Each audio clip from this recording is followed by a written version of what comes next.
Hey, Vsauce, Michael here. At the age of 18, Carl Sagan looked like a teenager. But it doesn't take long in an old high school yearbook to find teenagers who look surprisingly old. These people are all in their 20s, but so are these people. This is Elizabeth Taylor when she was just 17. And here are some high school students from the 70s. Did people used to look older? Brandon McCarthy asked on Twitter, and evidence poured in. People shared photos of their parents in their early 20s. What? I think it's just the way they... I'm sorry, I don't know why I did that. It's just I guess it's just a dressing style. Would you agree? I would say it's the fashion. Their dad at 21. Their mom at 18 or 19. Their dad at 45. One user shared their husband... Nah! What? 18 or 19. Their dad at 40... Mine's not as amazing as many here, but here's my dad and I at Nixon's inauguration parade in 73. My dad was 45. People thought he was my grandfather at the time. My bro. Why? Why does he look like that, man? He looks... Yes, I think... Listen, man. That's not a crime. It's not a crime to assume that this is the case. That your dad is probably some 70-year-old. Because look at this. What? 45. One user shared their husband at 27 and what his father looked like at 23. Nah. Let me... Hang on a second, man. I got to check this out, okay? I know Vsauce is going to talk about it, but I just really want to say, okay, hang on a second, okay? Why did people look older in the past? Yes. Did we age faster in the past? In 19, the life expectancy of the U.S. population was 70, and then was 47. Oh, ew. Okay. So in 1900s, life expectancy was 47.7 years. The probability of a baby born in 1965 reaching the age of 65 was 71.3. Are we witnessing evolution in action? Something that we thought that took millions of years is actually happening in real time, which is, it shouldn't be a surprise because it actually this is quite common. It's quite common to see, like with the finches. If you see finches or hummingbirds, sometimes you'll see evolution in action. You'll see hummingbirds with small I think beaks, and then you'll see other ones with large beaks. They'll come and then they'll take over an entire environment, and then you'll just see it in real time, just like all the ones with the small beaks just kind of like go obsolete while the ones with longer beaks just thrive. Give me 1 second. It's because my dog wants to go out. It's no wonder that people tell me that I look like I'm like, okay, maybe I get told I look like 20, 21, 22, 23, which is weird, but I guess. Yeah, this is very, very interesting. Okay, so let's see. And there's pretty much an entire subculture around how old footballers looked decades ago. 24, 31. Whoa. I mean, but the balding always makes you look older, so. 33. Nah, what? 29, 27. It's not Every teenager in high school in the 80s looked 35. uncommon to think that there's something more grown up about the way people used to be. You know, I used to think that actually, when I was in elementary, I remember thinking and looking at the 5th graders, because the 5th graders were a year, when I would look at the 5th graders, they would look a lot older than we did. And I remember thinking, like, I wonder if I'm going to be able to be as tall as that. Because there was this one kid that I was looking at, he was really tall, and I was like, I want to be tall like that. But obviously, it took a lot longer for me to become taller, so that's insane, man. To look back and think that people seemed older at a younger age than they do now. Let's call it retrospective aging. It doesn't happen to everyone. People do not and never have aged. Damn, Dua Lipa's father. He looks like he's 40, bro. Similarly, and there's even the opposite observation that kids these days grow up too fast. but it's a popular question and subject of numerous memes. I just typed that same question in. See, 34-year-old man in 1883 versus 2021. This guy's 34? That's crazy. So, is it real? Or is it an illusion? Illusion. Yeah, Texas sharpshooter fallacy could be that too. I'm sorry. I know I keep pausing the video. Okay, sorry, guys. By cherry-picked examples that feeds rosy nostalgia for a time when people were tough and didn't have it as easy as you kids have it now. Well, as it turns out, both. Humans today really are aging more slowly than their historic counterparts. Changes in lifestyle, nutrition, smoking habits, healthcare, early life conditions, and skincare, particularly the use of sunscreen, are a huge part of it. By comparing measures of metabolic, cardiovascular, inflammatory, kidney, liver, and lung function across time, researchers at Yale and USC have found that we are in fact staying younger for longer than we used to. So does that mean that 60 is the new 50? Almost. Their results suggest that between the early 90s and the late 2000s, 60 became the new 56. 40 became the new 37 and a half, and 20 became the new 19. Oh, also, during the last century, dentistry and orthodontics have played a huge cosmetic role in the kinds of faces we see in parts of the world. But, interestingly, when faces in magazines are measured from the 1930s to today, the only significant change has been that across all ethnicities, the media is now exposing us to larger lips. Also, retroactive aging can occur over short time spans. When I was a freshman, the seniors in my high school seemed so old to me. But by the time I was a senior myself, I looked in the mirror and at my peers and I was like, we're them now, but we don't seem as old as they did. Yeah. What's going on isn't just about bodies. First of all, the seniors I looked at when I was a freshman truly were older than me at that time. They graduated and went away, and later, when I was a senior, I saw myself as I was. But in my mind's eye, I saw the earlier seniors as they appeared to me when I was younger. Retrospective aging seems to also be about perspective. Let's go back to this tweet. This is George Wendt playing Norm on the TV show Cheers. Now, when Cheers premiered, Wendt was indeed 34, but I looked it up, and this image is actually from episode 24 of season 5 when Wendt was 38. So we're not comparing apples to apples here. However, this is an image of George Wendt at 34, and Ashley Fairbanks made some alterations and a good point. However, here's the rub. Let me see. Everyone is always like, WTF, how was Norm 34? And I hate to break it to you ladies, but this is what your boyfriend looks like under the beard and glasses. These alterations don't make Wendt look more like a 34-year-old. They make him look more like a 34-year-old today. Similarly, giving the Golden Girls modern-day hairstyles and makeup drops their apparent age a lot. Superficial styles and mannerisms can often make not just a big difference, but all the difference, which supports the hypothesis that retrospective aging is often an illusion. Modes of self-expression are always changing. Clothing, hairstyles, accessories, makeup, mannerisms, language, body language. Now, modes can come back, but never exactly. The context is always a little bit different. And from what's available or acceptable at any one time, we each draw ways of appearing or being in the world.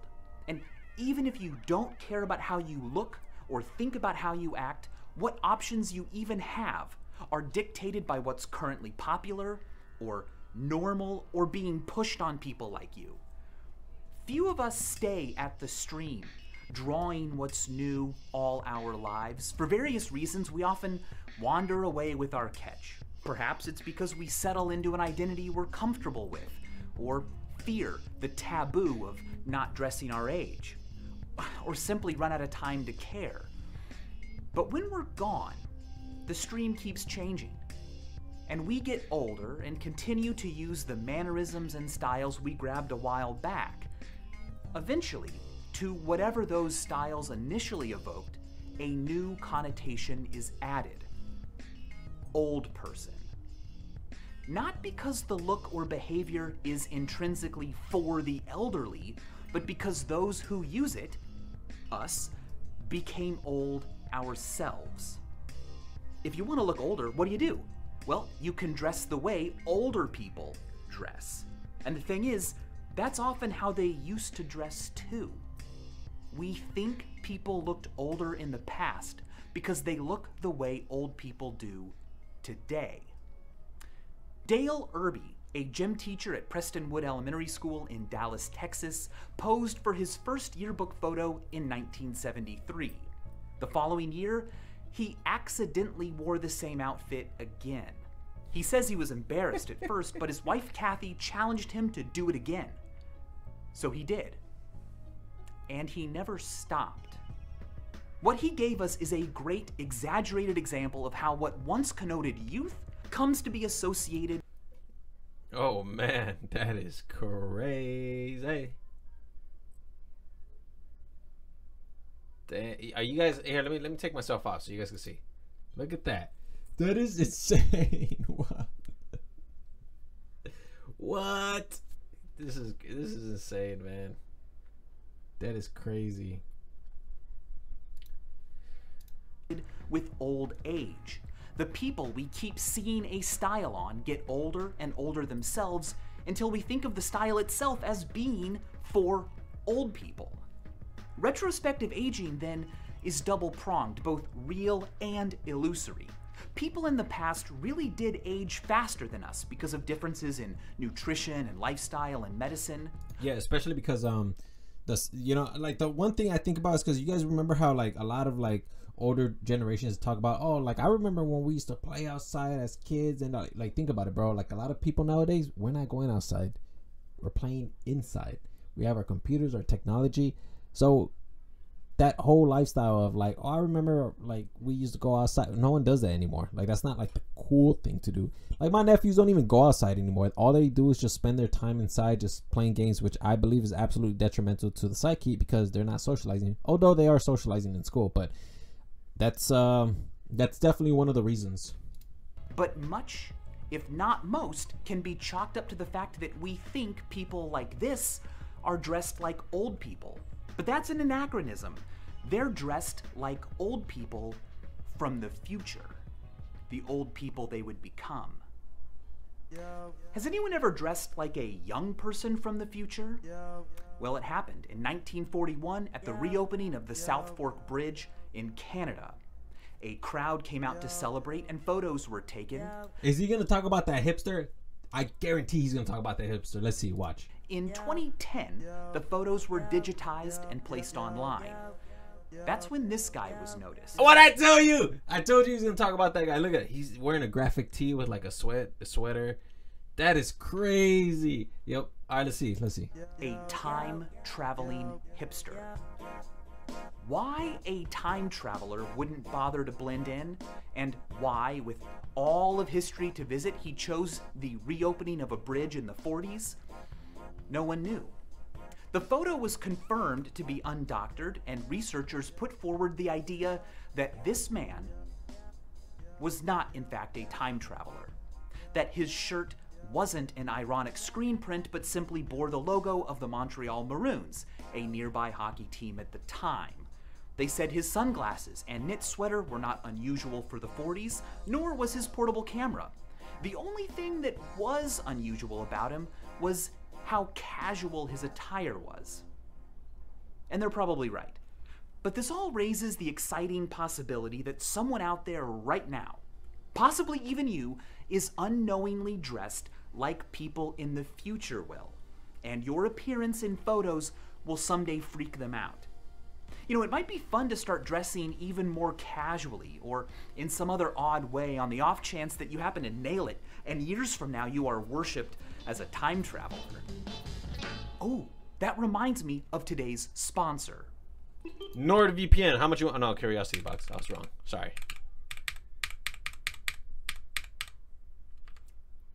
Oh, neurons. Wow. Whoa! Who's that guy? Does he look like a Bill, a Mark, a Justin, or a Josh? Pause right now if you'd like to think about it. No. According to research from Millsaps College and Miami University, this is Mark. Or at least, this is what we think people named Mark look like. By asking people to make and rate digitally created faces, researchers were able to put together prototypical faces for a number of different names. This is apparently what we think a Josh looks like. A Bill, a Justin, a Dan, a Brian, a Tom, an Andy. Hey, he's not wrong either. Like when I look at the, like I saw that Dan one, I was like, you know what, he looks like Dan. Yeah, he definitely looks like Dan. And then when they got to the Andy, I was like, is it because his head is shaped like an A? Is that the reason why? I think that's the reason why he's gonna say, all right, let's go. Let's just listen to it. The idea that names might conjure certain face shapes in our minds isn't that strange.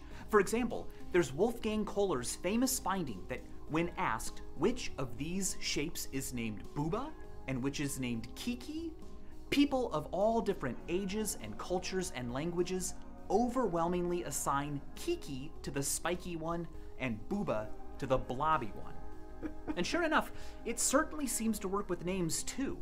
Which one of these men is Tim and which is Bob? Well, almost unanimously, people feel like this is Tim and this is Bob.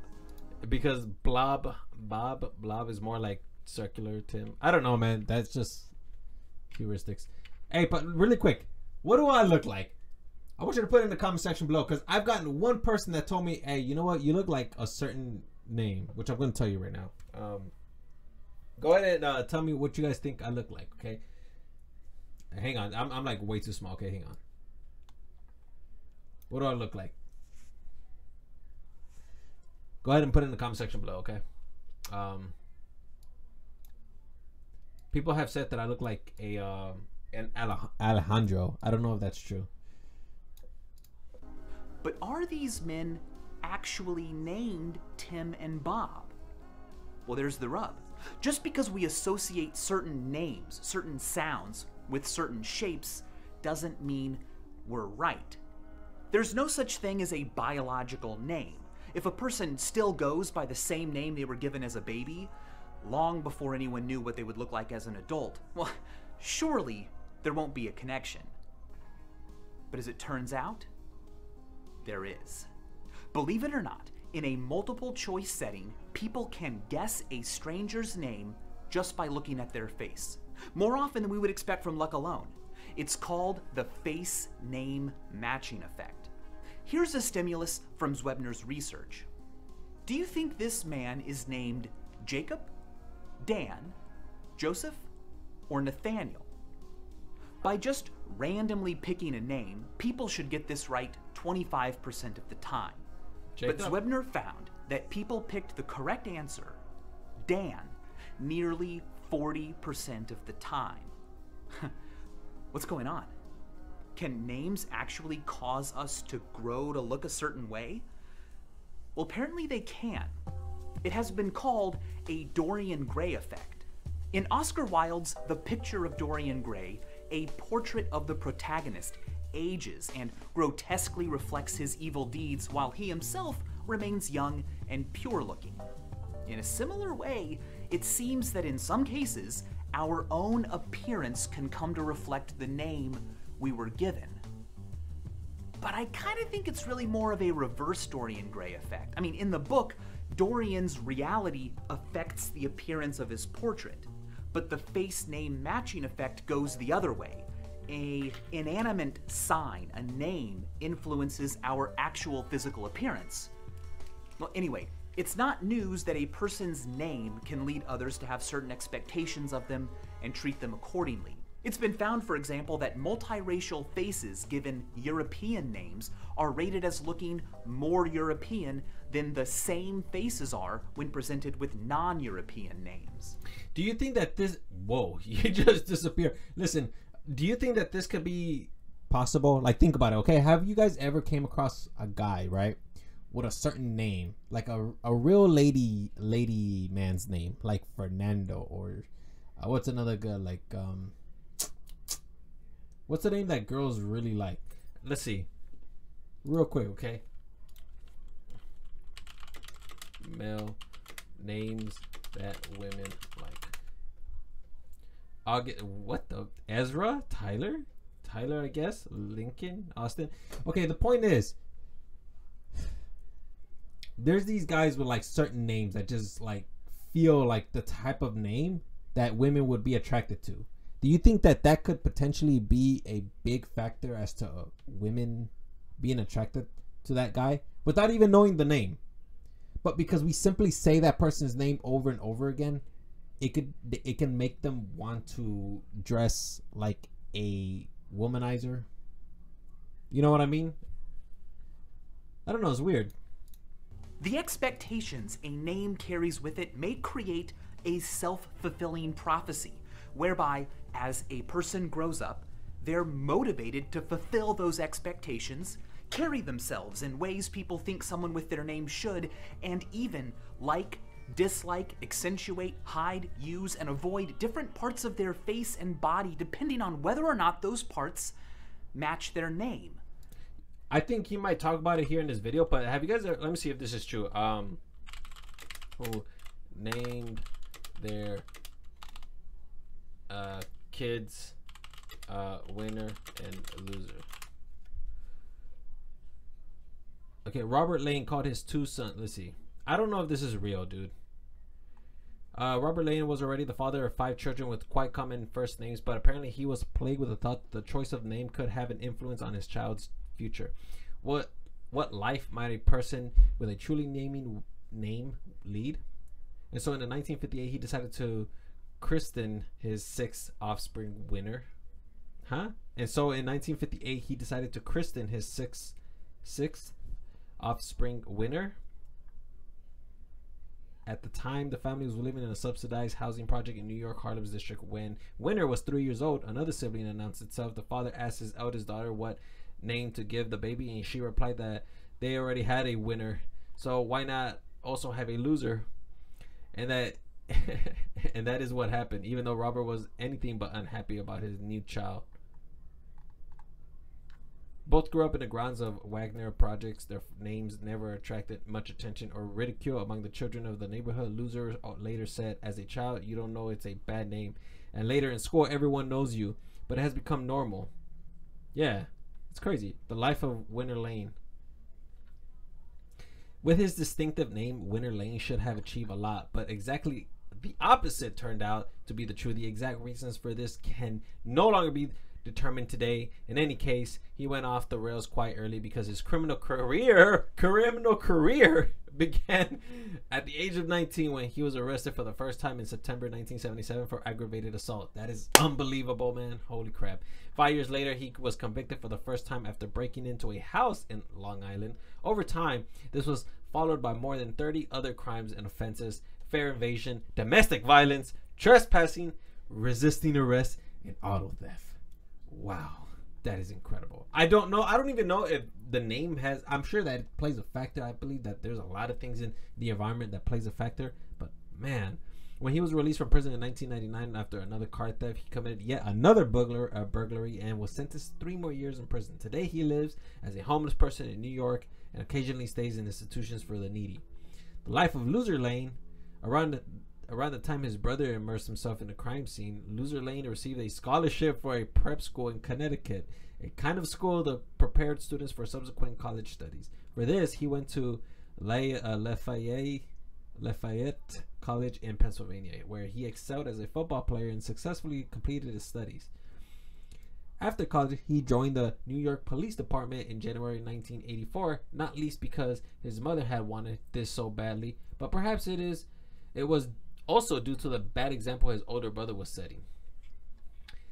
At the new station, he made no secret of his unusual name, but his colleagues avoided it and simply called him Lou instead. He had a successful career and was first promoted to detective and later on even to sergeant. Separate ways, today the two brothers hardly see each other anymore. Occasionally, Winner will call Loser when he needs money again, but as a man of the law, Loser tries to keep contact to a minimum. As a result, Winner and Loser are no longer close. This story, this is from a blog, man. Come on.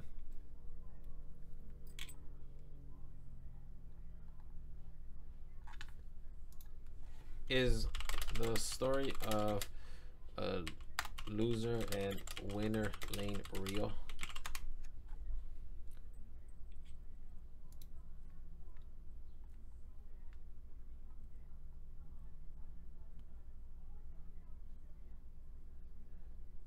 Hoaxes, the Museum of Hoaxes. I don't even know what to believe, dude. No, okay, let's just go. It's been found that faces and names that match are emotionally liked more than faces and names that don't. Analysis of voting data has shown that senatorial candidates earn 10% more votes when their names fit their faces very well than when they fit very poorly. Now, with that in mind, part of the effect could literally come from the fact that although parents don't know what their kid will look like as an adult, the parents do know what they look like, and without knowing it, tend to prefer names that match their faces, which are likely to resemble their child's face as well. But not always. If the dissonance is too great, a person can always change their name, either completely or by simply choosing a nickname. If I had been just a little bit different, Michael, could have always gone by Mike. The fact that people can adjust their names to fit them, of course, merely strengthens the face name matching effect. By studying whether the correct name could be guessed when different parts of a face were occluded, researchers were able to develop heat maps showing which parts of the face different names are most characteristically associated with. Apparently, looking like an Anne is all about the tip of the nose. It's the bridge of the nose for Arthurs, and the philtrum, or snot trough, for Benjamins. Aurélies are recognized by their face spiders. Let's go back to old people. How old is an old person? 73.7. That's according to results published in the Journal of American Geriatrics last year. It's the average age people gave when asked, when does old age begin? People under 65 on average said 71, and people over 65 on average said 77. Women said old age began 3 years later than men did. White people said it began 8 years later than non-whites did, and people who felt healthy placed old age later in life than those who felt less healthy. But how old do people want to be? Well, that depends on how old they already are. In America, the only people who are the age they would like to be are 21-year-olds. People younger than 21 wish they were older, and people older than 21 wish they were younger. People who are 40 wish they were 30, people who are 60 wish they were 40, and people who are 90 wish they were 60. When people are asked if they could be one age forever, the average American picks 36, which is actually how old I am right now, funny enough. Here's something else that's funny. Old people are more likely to think they dream in black and white. Not because it's part of the aging process, but because they are veterans of the great black and white dream epidemic of the 20th century. Prior to the 1900s, Aristotle, Descartes, Freud, everyone who wrote about the topic reported that dreams contained color. But as humanity moved into the 20th century, the number of people reporting color in their dreams dropped just as quickly as the popularity of new black and white movies and TV rose. By the 60s, as color TV and movies became more and more common, reports of colored dreams started going back up. And today, people who grew up with black and white TV continue to report more black and white dreams than those who didn't. And later studies across China found the same thing. The frequency of black and white dreaming correlated strongly with how common black and white TV was in a person's area. So, did black and white movies and TV literally change our dreams? Well, first of all, it's not clear whether dreams themselves actually changed or if people just started thinking differently about their dreams. We're trying, but we still haven't found a way to get direct access to dream content. Eric Switchable has pointed out that as far as we know, dreams may not be in color or black and white, or sepia or anything. They may be primarily indeterminate in color as they happen, and only later, during recall, do we confabulate details about color. He compares dreaming to reading. Is a novel in color or black and white? As you read a story, what do you see in your mind? It might be the case that dreams, vaporous as they are something we simply have a terrible grip on, and that movies and TV shows have given us the illusion of understanding them. In fact, Switchable has speculated that smells and touch sensations are rare in dreams today, but future people with smelly, touchy-feely VR shows might think that they dream with lots of textures and odors and find it strange, maybe even frightening, that few of us seem to. But why would we think that dreams were like moving pictures and not normal waking life? Well, no one knows. It might be that motion pictures are just simply the closest thing we have to dreaming that isn't dreaming. Unlike still images, paintings, photographs, tapestries, motion pictures and dreams can contain movement and narrative and cause and effect. And unlike stage plays or real life, motion pictures and dreams are not made of anything that is even remotely similar to what they depict. They're both made of phantoms. Images are uncanny things. A person in an image is frozen in time, but yet can seem to grow old. Our own image can depend on what we are called, and they're the closest thing we have to what our mind does when we're away. Do you get the picture? Or does the picture get you? And as always, thanks for watching. Oh my gosh. He went at 3 different points. Oh my gosh, man. Okay, so gives the illusion that we're old. I feel like it's just sun damages skin. Okay, makes it look older. We aren't doing that anymore. We're eating a lot healthier now. We don't smoke cigarettes. It's not common anymore. Yeah, that's insane, man.